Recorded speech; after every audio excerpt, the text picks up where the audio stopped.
Radio Santa Cruz presenta Contrapunto, donde las palabras pesan. un espacio para conocer las propuestas de las autoridades electas y la sociedad civil. Bienvenidos. La policía no pasa de 40.000 efectivos. Entonces con 40.000 usted no puede controlar y cuidar a 12 millones de personas. Y en el tema del narcotráfico, Evo Morales hizo una política que él llamaba la nacionalización de la lucha, que no fue otra cosa, fue la desarticulación de la lucha contra el narcotráfico. Son jóvenes que creen que el modelo narcotraficante es el modelo a seguir. En este país las leyes que están vigentes son leyes para extorsionar, no para cuidar, lamentablemente. Pero usted vaya a hacer todo lo que es Oruro, a todo lo que es Potosí, ahí está el contrabando de precursores químicos. ¿Sabe cuánto es el negocio de precursores? Arriba de los 1.500 millones de dólares al año. En Bolivia, en mi opinión, hay gente de todos los cárteles del mundo en Bolivia. Operan.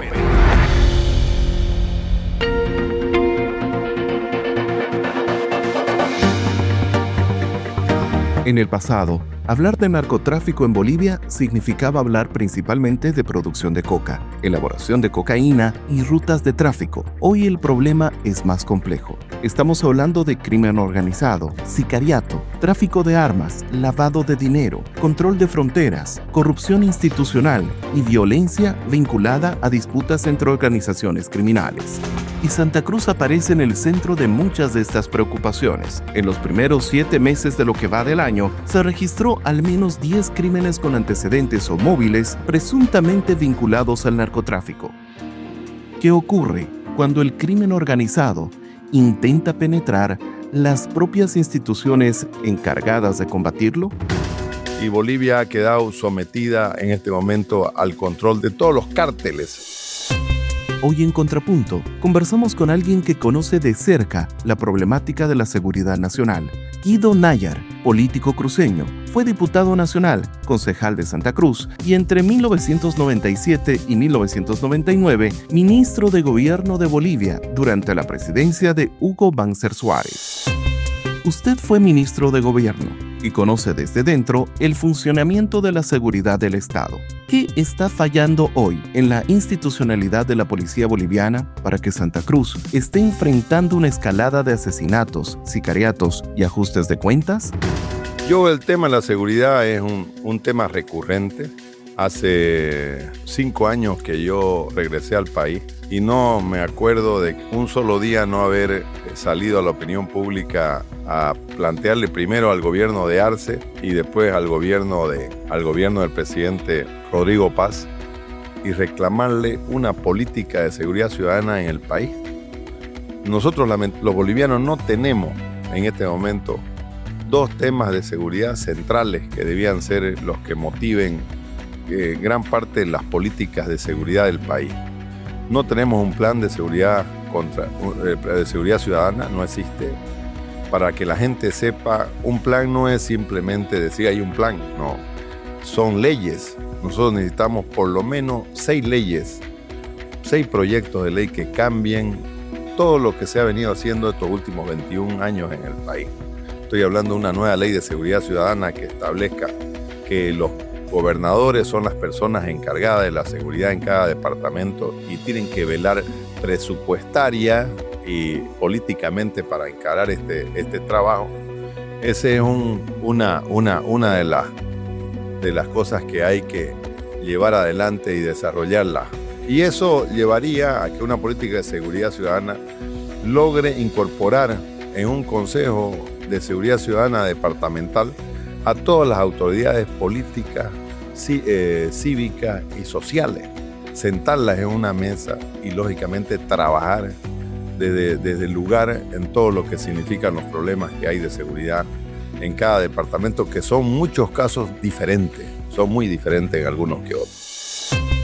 usted afirma que la policía boliviana no alcanza, ni en número ni en preparación. Hablamos de unos 40.000 efectivos para 12 millones de personas y más de 1 millón de kilómetros cuadrados de frontera, y que en Santa Cruz hay entre 3.000 a 4.000 efectivos para 15 provincias, lo que es insuficiente para cubrir turnos básicos. Estas cifras nos dicen que estamos ante un problema solamente de falta de recursos o también un problema de conducción política.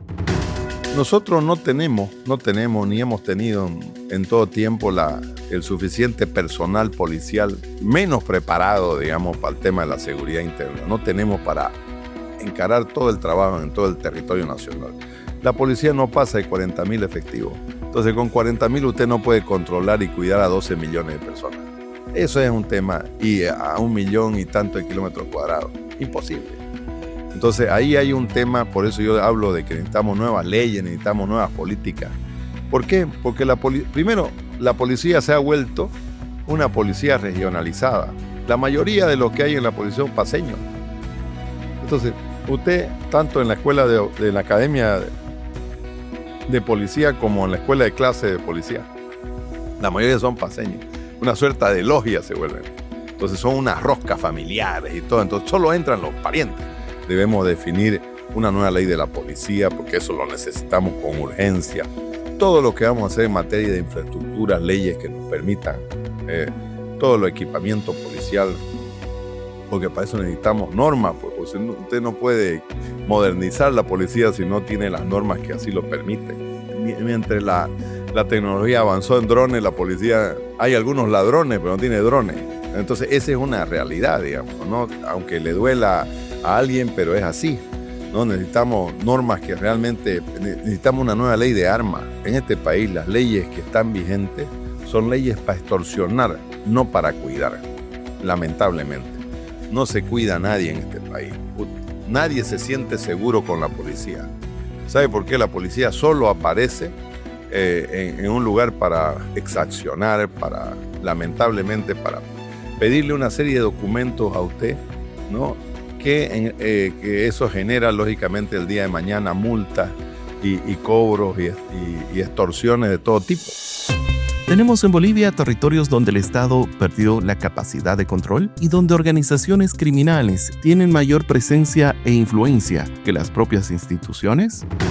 Y Bolivia ha quedado sometida en este momento al control de todos los cárteles. En Bolivia, en mi opinión, hay gente de todos los cárteles del mundo en Bolivia. Operan. Y operan como Pedro por su casa, sin ningún tipo de investigación, de control, de supervisión, de combate. No existe eso. Entonces, por eso es que en algunos lugares usted pilla gente que... ¿Por qué?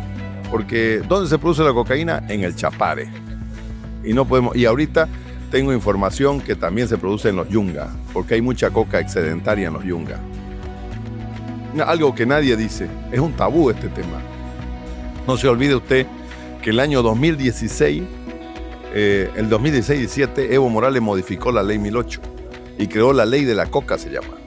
Y se llevó de las 10.000 hectáreas que tenía legalmente en la 1008, los Yungas, se llevó 2.000 al Chapare, donde está él. ¿Sabe por qué? Porque resulta de que por allá, por los años de 2015, Obama era presidente de Estados Unidos. Y Obama hizo una ley que decía que los Estados Unidos podía pedir en extradición a los cocaleros ilegales. Entonces, Evo Morales, para blindarse, se llevó 2.000 hectáreas supuestamente legales a los Yungas y al Chapare. ¿Y dónde lo puso? En su lugar, pues. Después de la captura y entrega de Sebastián Marcet, se habló de una posible disputa por el control de estructuras, territorios y mercados criminales. ¿Usted considera que los recientes asesinatos y ajustes de cuentas pueden interpretarse como una guerra por pugnas de poder del narcotráfico en Santa Cruz? Lo que sucede con estos grupos irregulares, con estos grupos ilegales, digamos, los componentes se pelean por el mando, las líneas, el tráfico. Entonces se generan vendetas entre ellos y eso es lo que hemos visto. Y yo siempre ando muy preocupado, y creo que todo en sí, en que en esta lucha, pues, que no es con malas palabras, es con balas. vayan a terminar muertos inocentes, digamos. Eso es lo que nos preocupa. Y se genera esta inseguridad. Además de la inseguridad jurídica que tenemos en Santa Cruz, la inseguridad física se ha vuelto el pan nuestro de cada día. Y esto es producto de esa pugna, de esa rivalidad que se genera ahorita entre el grupo de Marcet que quedó y los cárteles brasileros que se pelean por la ruta al Brasil. No se olvide usted que el Brasil es un país que absorbe entre el 25 y 30% de la producción de cocaína del mundo. Entonces, es mucho dinero del que estamos hablando. Si hablamos que en Santa Cruz, en Bolivia, nosotros producimos, 4.000, 5.000 toneladas de cocaína al año, más la que viene del Perú y la que opera Colombia, estamos hablando de millones de dólares. En la estructura del tráfico de sustancias, los jóvenes, algunos por falta de trabajo, suelen ingresar en los eslabones más expuestos, como mulas, por ejemplo. ¿Por qué existe en los jóvenes una falsa percepción de impunidad o bajo riesgo de perder la vida, cuando en realidad son la fuerza laboral más fácil de sustituir y detener? Lamentablemente, como en estos 20 años no ha existido una lucha contra el narcotráfico, lo que usted ve y lo que está muriendo y el tesoro es la juventud. Son jóvenes que creen que el modelo narcotraficante es el modelo a seguir. El modelo es hacia el futuro es eso. Entonces, con un grado de peligrosidad mayor, porque tiene un grado no de conocimiento, sino de realidad, en sentido de decir, ¿sabe qué? Uno puede ser narco, puede ser jefe de los narcos y sabe que vive poco. Entonces es mucho más agresivo, es mucho más violento por eso. Entonces estamos hablando de jóvenes entre 25 y 30 años que están ya siendo los referentes, digamos, del narcotráfico, los delincuentes más importantes, los que llevan los narcos más grandes, digamos. Entonces gente muy joven. Entonces por eso usted ve las personas que terminan falleciendo y muriendo. No solamente ellos a balas, sino estamos hablando también de pilotos, estamos hablando de mucha gente joven que termina inmersa. Me van a decir que es por falta de trabajo, también tengo que aceptar eso, digamos, pero lo que debo aceptar es lo otro, ¿no? Que es lo que nos está destruyendo la sociedad. Fueron casi 20 años del gobierno del MAS en Bolivia. ¿Qué papel jugó Evo Morales en la lucha contra el narcotráfico? Y en el tema del narcotráfico, Evo Morales hizo una política que él llamaba la nacionalización de la lucha, que no fue otra cosa, fue la desarticulación de la lucha contra el narcotráfico. ¿Por qué? Porque Bolivia es un país que depende en materia de narcotráfico. Primero, como es un delito de carácter internacional, usted necesita convenios con todas las fuerzas antidrogas del mundo. No solamente la DEA que tanto le preocupa a Evo, no, es con todo. A mí me llamaba la atención un tema que termina siendo muy lapidario. Cuando Evo Morales fue 15 años presidente de este país, metió preso a 12 comandantes, a 12 de sus comandantes policiales. ¿Sabe por qué? Por narcotráfico. Eso está en el Google. 12 comandantes de la policía terminaron presos por corrupción, dice. Si en ese momento, cuando eran de su gobierno, terminaron presos, ¿qué pasará ahora? Analizando lo ocurrido hasta ahora en temas de narcotráfico, ¿se puede considerar que existió una complicidad por parte de instituciones del Estado? Bueno, lo primero que tengo que aseverar es que no hay ninguna duda, y no sé por qué nunca se ha generado una investigación hasta el momento, de que los encargados de la seguridad del gobierno de Arce no hayan tenido vinculaciones directas con el tema Marcet. ¿Cuánto lo escuchamos al que era ministro de gobierno de entonces y a los viceministros y comandantes de la policía afirmar casi a diario de que en Bolivia no habían cárteles y que Marcet no estaba? ¿No? Ese es un hecho primero que hay que decirlo. Lamentablemente hasta hoy no hay ninguna investigación de esos hechos. No puede ser de que ni bien salgan ellos, al poco tiempo vengan y lo detengan a Marcet. Y no había estado muy lejos, había estado en el barrio Las Palmas, uno de los principales barrios de Santa Cruz, los barrios más caros de Santa Cruz. Entonces, y decía que antes estaba en el Urubó. Entonces, ahí hay un hecho clarísimo de complicidad. Usted anteriormente calificó algunas leyes vigentes en Bolivia como herramientas de extorsión estatal. ¿En qué se basa esa afirmación? En este país las leyes que están vigentes son leyes para extorsionar, no para cuidar. Lamentablemente. No se cuida a nadie en este país. nadie se siente seguro con la policía. ¿Sabe por qué? La policía solo aparece en un lugar para exaccionar, lamentablemente, para pedirle una serie de documentos a usted, ¿no? Que eso genera, lógicamente, el día de mañana multas y cobros y extorsiones de todo tipo.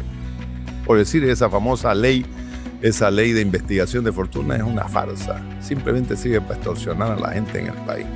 ¿Por qué? Porque imagínese que alguien viene y le diga a usted, vamos a hacer una investigación de fortuna y le vamos a pedir sus ingresos hace 20 años, no están todas sus facturas, y si no, usted la tiene culpable.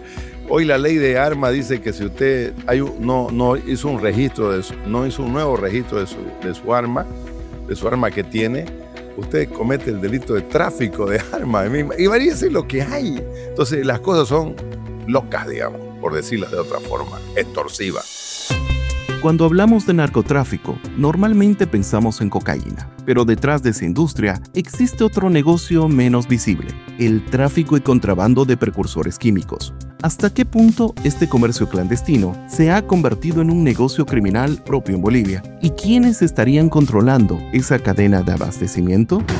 Pero usted vaya a hacer todo lo que es Oruro, a todo lo que es Potosí, ahí está el contrabando de precursores químicos. ¿Sabe cuánto es el negocio de precursores? Arriba de los 1.500 millones de dólares al año, porque solo los mineros pueden importar mercurio, pueden importar acetona, ácido sulfúrico, para tema de la minería. Entonces ahí está el contrabando, ahí está el tráfico de precursores.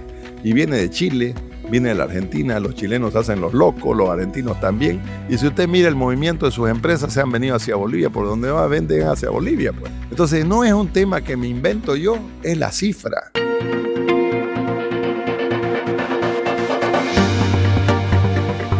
¿Bolivia está perdiendo la batalla frente al crimen organizado? Guido Nayar propone una agenda de 3 puntos para salir de la crisis. Plantea un gran acuerdo nacional para combatir el narcotráfico, con consenso político y social.